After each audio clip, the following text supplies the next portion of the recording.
नमस्कार दोस्तों और स्टडी विद ज्ञान प्रकाश में आप सभी का हार्दिक स्वागत है। आज 6 अक्टूबर है। यूपीपीएससी की ओर से 182 पदों पर सहायक अभियोजन अधिकारी के लिए विज्ञापन जारी किया गया है और जिसमें जो भी एस्पिरेंट लॉ यानी कि विधि स्नातक हैं, एलएलबी किए हुए हैं, वो लोग यहाँ पर आवेदन कर सकते हैं। दोस्तों यहाँ पर अधिमानी अर्हता में कहा गया है कि प्रादेशिक सेना में कम से कम 2 वर्ष की अवधि तक सेवा की हो या फिर एनसीसी का बी सर्टिफिकेट हो तो थोड़ा सा लाभ आपको और भी इसमें मिलेगा। वेबसाइट जो है uppsc.up.nrc.in है। अगर आपने अभी तक आवेदन नहीं किया है तो आपको आवेदन करना चाहिए। अगर आपने एलएलबी कंप्लीट किया हुआ है तो पदों की संख्या दोस्तों अभी तो मात्र 182 है, लेकिन प्री परीक्षा का रिजल्ट आने से पहले पहले जितने भी नए अध्याचन प्राप्त हो जाएंगे उनको भी रिक्तियों में ऐड कर लिया जाएगा। फिलहाल तो 182 पदों पर ही यहाँ पर ये विज्ञापन जारी किया गया है। शुल्क मात्र 125 रुपये है। आवेदन हालांकि बहुत पहले से चल रहे हैं, यानी कि आप देख सकते हैं कि 16 सितंबर से आवेदन चल रहे हैं, जो कि लास्ट डेट है 16 अक्टूबर। तो फ्रेंड्स ये अपडेट है और मुझे लगा कि क्योंकि लास्ट डेट बहुत निकट है तो आपको इसके बारे में बताना चाहिए। दोस्तों नेक्स्ट अपडेट निकल के आ रही है। दिल्ली पुलिस में कांस्टेबल ड्राइवर की 737 पदों पर भर्ती होने जा रही है। तो अगर आप 12वीं पास हैं और आपके पास भारी वाहन चलाने के लिए वैध ड्राइविंग लाइसेंस है तो आप यहां पर आवेदन कर सकते हैं। लास्ट डेट इसकी 15 अक्टूबर है। वेतनमान रहेगा 21,700 रुपये से लेकर 69,100 रुपये तक। आयु सीमा 21 से लेकर 30 साल के बीच में होनी चाहिए। गणना जो है ये 1 जुलाई 2025 को आधार मानकर की जाएगी। दोस्तों चयन प्रक्रिया में आपकी एक लिखित परीक्षा होगी, इसके बाद शारीरिक दक्षता परीक्षा होगी, शारीरिक मानक परीक्षण होगा, ट्रेड टेस्ट और चिकित्सा परीक्षण के आधार पर योग्य उम्मीदवारों का चयन किया जाएगा। और इसके लिए आप आवेदन कर सकते हैं ssc.gov.in पर जाकर। डायरेक्ट लिंक वीडियो के डिस्क्रिप्शन में है और आवेदन शुल्क मात्र 100 रुपये है। दोस्तों जो अगली भर्ती आई हुई है वो जेल वार्डर की है। जेल वार्डर समेत कुल 4,128 पदों पर यहाँ पर विज्ञापन जारी किए गए हैं और आवेदन की प्रक्रिया फिलहाल चल रही है। तो सरकारी नौकरी का सपना देखने वाले युवाओं के लिए यह एक बहुत अच्छी खबर है। केंद्रीय चयन पार्षद बिहार ने मद्य निषेध सिपाही, जेल वार्डर और मोबाइल स्क्वाड कांस्टेबल के कुल 4,128 पदों पर ये भर्तियां निकाली हैं। ये भर्तियां राज्य के मद्य निषेध, उत्पाद एवं निबंधन विभाग, कारा एवं सुधार सेवाएं निरीक्षणालय, गृह विभाग और परिवहन आदि विभाग में की जाएगी।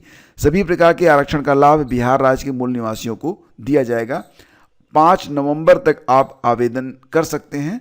बाकी जो फ्रेंड्स डिटेल्स है ये आपके सामने है।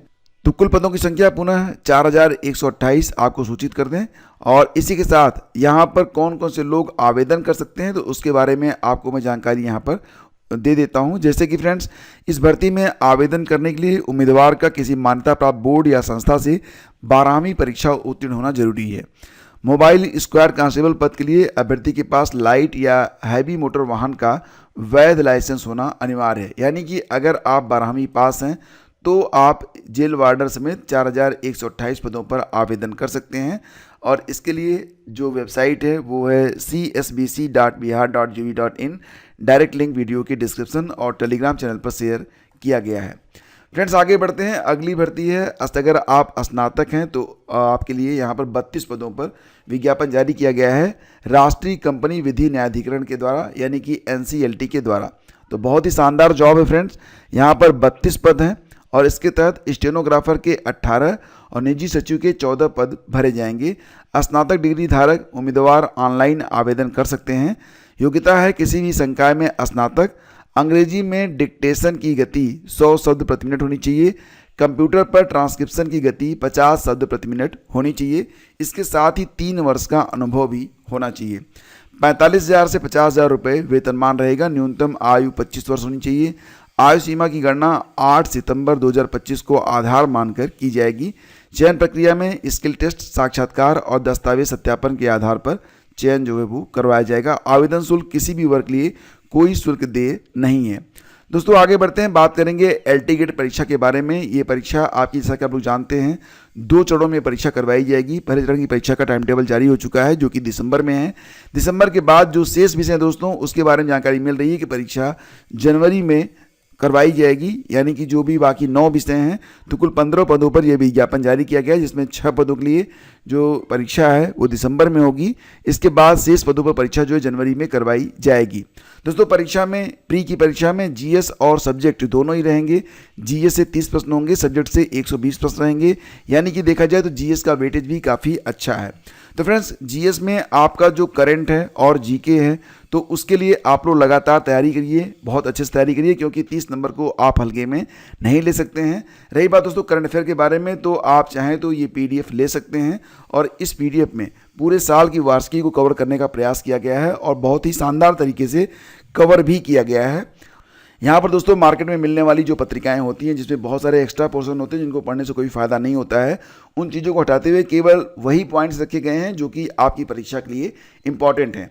इसमें जीएस और स्टैटिक जीके के ऐसे पोर्शन भी कवर किए गए हैं जो कि एग्ज़ाम के लिए ज़रूरी हो सकते हैं, यानी कि बैक हिस्ट्री, और अगर मान लीजिए कोई संस्था है तो उसके बारे में पूरी जानकारी भी उपलब्ध करवा दी गई है ताकि आपको अन्यत्र कहीं और भटकना ना पड़े, यानी कि सारी डिटेल्स आपको इस पीडीएफ में मिल जाती है। ये पीडीएफ विशेष छूट पर उपलब्ध है जिसका लिंक डिस्क्रिप्शन में दिया गया है। जिन अभ्यर्थियों ने अभी तक इसको परचेज नहीं किया है वो चाहें तो तुरंत ही जाकर इसको परचेज कर सकते हैं। दोस्तों जानकारी मिल रही है कि पीसीएस प्री की परीक्षा में 12 अभ्यर्थियों पर एक कक्ष निरीक्षक की ड्यूटी लगाई जाएगी और फिलहाल आपको पता है कि 12 अक्टूबर को यूपी पीसीएस प्री 2025 की परीक्षा करवाई जाएगी।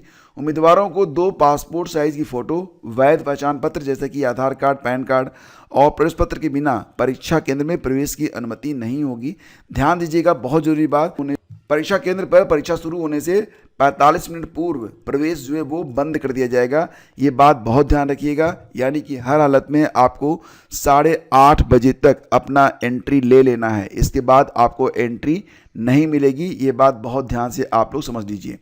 दोस्तों बात करते हैं अल्पसंख्यक स्कूलों को टीईटी से छूट देना, योग्य शिक्षकों से पढ़ाई के अधिकार का उल्लंघन।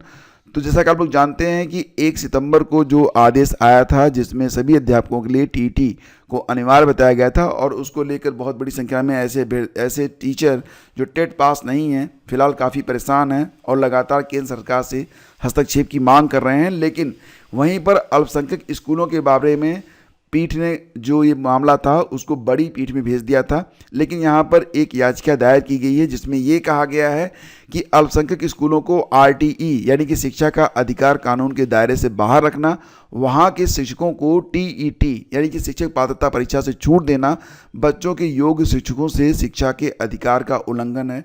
मैं तो बिल्कुल कहूँगा ये बात बिल्कुल सही है, क्योंकि मतलब चाहे वो अल्पसंख्यक का बच्चा हो चाहे वो बहुसंख्यक का बच्चा हो, कोई फर्क नहीं पड़ता है, शिक्षक तो योग्य ही होने चाहिए। और ऐसा भी नहीं है कि योग्य शिक्षक मिल नहीं सकते हैं, अगर योग्य मिल सकते हैं तो फिर किस आधार पर बिना टेट के हम शिक्षकों को रखें, ये एक बहुत अहम सवाल है।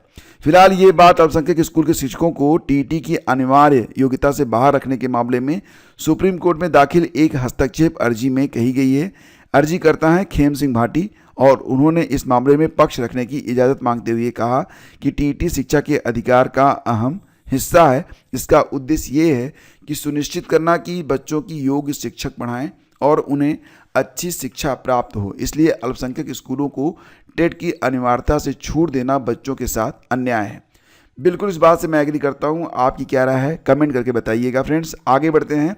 स्मार्ट बने सरकारी स्कूल तो 20% बढ़ गई उपस्थिति। जैसा कि आप लोग जानते हैं कि आजकल एक आम आदमी भी अपने बच्चों को बहुत अच्छी शिक्षा देना चाहता है, जिसके लिए वो भले ही दिन रात कितनी भी मेहनत करनी पड़े, लेकिन प्रयास उसका रहता है कि अच्छी शिक्षा के लिए वो किसी पब्लिक स्कूल, किसी प्राइवेट स्कूल में अपने बच्चे का एडमिशन करवा दे। लेकिन अगर ये सारी व्यवस्थाएं अगर लागू हो जाएं किसी भी सरकारी स्कूल में, तो ऐसा नहीं है कि वहाँ पर लोग अपने बच्चों को भेजेंगे नहीं, डेफिनेटली भेजेंगे अगर वो सारी चीज़ें वहाँ पर मिलें जो कि प्राइवेट स्कूल वाले दे रहे हैं।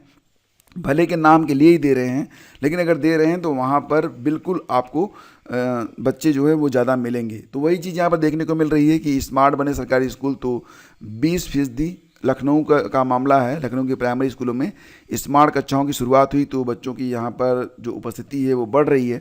20% बढ़ना कोई मामूली बात नहीं है। तो फ्रेंड्स ये थी आज की पूरी अपडेट। थैंक यू हमसे जुड़ने के लिए। अब मिलते हैं आपसे अगले वीडियो में, तब तक के लिए आगे दीजिए। नमस्कार, जय हिंद।